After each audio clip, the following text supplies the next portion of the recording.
वसई विरार महानगरपालिकेनं प्रतिबंधित प्लास्टिक विरोधात पुन्हा एकदा धडक कारवाई केली।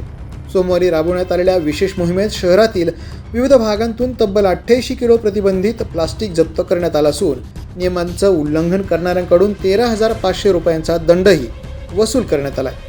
राज्य शासनाने एकदाच वापरल्या जाणाऱ्या आणि पर्यावरणाला हानिकारक ठरणाऱ्या कमी जाडीच्या प्लास्टिकच्या उत्पादन, विक्री आणि वापरावर बंदी घातली आहे। मात्र त्यानंतरही शहरातील अनेक फेरीवाले, दुकानदार आणि व्यावसायिकांकडून प्रतिबंधित प्लास्टिकचा वापर होत असल्याचं निदर्शनास येतं।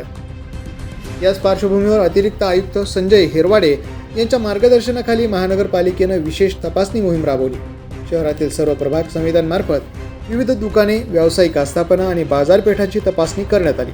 या कारवाईत एकाच दिवसात 88 किलो प्रतिबंधित प्लास्टिक जप्त करण्यात आलं आणि संबंधितांवर दंडात्मक कारवाई करण्यात आली।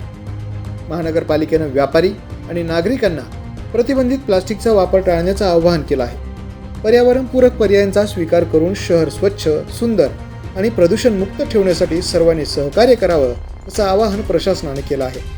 दरम्यान प्रतिबंधित प्लास्टिकचं उत्पादन, साठवण, विक्री किंवा वापर करताना आढळल्यास नियमानुसार दंडासह कारावासाचीही तरतूद असून अशा प्रकारच्या कारवाया यापुढेही सातत्यानं सुरू राहतील अशी माहिती अतिरिक्त आयुक्त संजय हिरवाडे यांनी दिली आहे।